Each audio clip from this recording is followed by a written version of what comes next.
থাকবে না। যেদিন মাথার একেবারে সন্নিকটে সূর্য চলে আসবে, যেদিন প্রচন্ড তাপ থাকবে, মানুষের জিহ্বাগ্রি বের হয়ে যাবে, মানুষ শুধু চিৎকার করবে, মানুষ যেদিন ঘামের মধ্যে চলাফেরা করবে, সেই দিন আল্লাহ তাআলা ওই শ্রেণীর লোকদেরকে আরশের নিচে ছায়া দান করবেন, যেই শ্রেণীর লোকেরা যৌবন বয়স থেকে আল্লাহর ইবাদতে অভ্যস্ত। 3 নাম্বার হচ্ছে ওয়াশাবুন নাশাফি ইবাদাতিল্লাহ ওয়া রাজুলুন কলবুহু মুআল্লাকুন ফিল মাসাজিদ।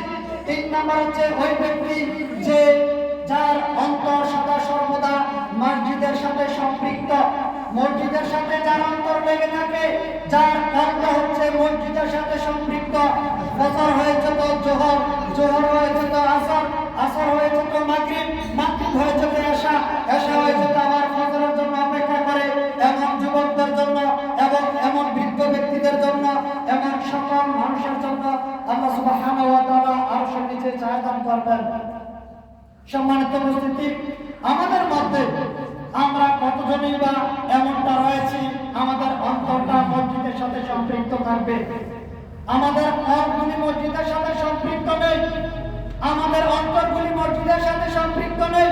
তাই তো মসজিদ থেকে যদি আমাদেরকে ঘোষণা দেওয়া হয়, আমরা সেই ঘোষণা অনুযায়ী আমরা সাড়া দিচ্ছি না, আমাদের ঈমানগুলি পরীক্ষা করতেছি না।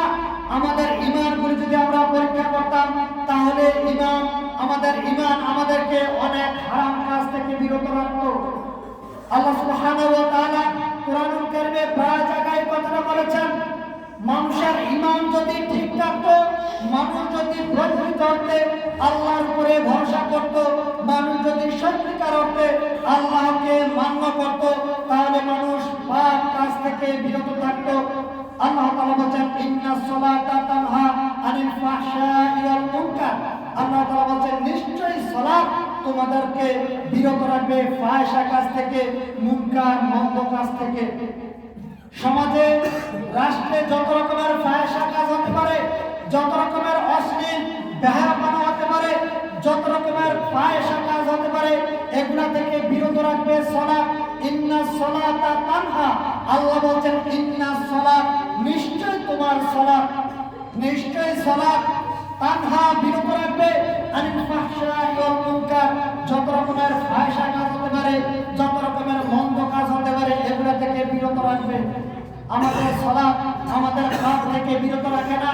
আমরা সালাত আদায় করি কিন্তু সালাতের অর্থ বুঝি না, সালাত আদায় করি কিন্তু সালাতের যে মর্ম রয়েছে সেটা বুঝি না। আল্লাহ সুবহানাহু ওয়া তাআলা তাই তো কুরআনুল কারীমে বলেছেন, ফাওয়াইলুল লিল মুসাল্লিন, ধ্বংস ওই মুসল্লির জন্য, ফাওয়াইলুল লিল মুসাল্লিন, ধ্বংস ওই মুসল্লির জন্য, ফাওয়াইলুল লিল মুসাল্লিন, ধ্বংস ওই মুসল্লির জন্য আল্লাযীনা আন সালাতিহিম সাহুন, যারা সালাত আদায় করে কিন্তু উদাসীন, যারা সালাত আদায় করে কিন্তু গাফেল, যারা সালাত আদায় করে কিন্তু উদাসীন। আল্লাহ তাআলা বলেন ফাওয়াইলুল লিল মুসাল্লিন, মুসল্লির জন্য ধ্বংস। আল্লাহ তাআলা কোনো কাফেরের কথা বলেননি, মুনাফিকের কথা বলেননি। আল্লাহ তাআলা বলেন যে ফাওয়াইলুল লিল মুসাল্লিন, ধ্বংস মুসল্লির জন্য। আমাদের মধ্যে আমরা যদি কোনো যে ব্যক্তি সালাত আদায় করে না, ওই ব্যক্তিকে আমরা মুসল্লি বলি নাকি যে সালাত আদায় করে তাকে মুসল্লি বলি? যে ব্যক্তি সালাত আদায় করে তাকে আমরা মুসল্লি বলি। আল্লাহ তাআলা সে কথাই বলছেন ফাওয়াইলুল লিল মুসাল্লিন, ধ্বংস মুসল্লির জন্য। যে ব্যক্তি মুসল্লি নয় তার জন্য ধ্বংস, এই কথা আমরা বলেনি। তার মানে সালাত আদায় করার পরেও ব্যক্তি ধ্বংস। সালাত আদায় করে কিন্তু সালাতে কি আদায় করে বোঝার চেষ্টা করে না, সালাত আদায় করে জামাতে সালাত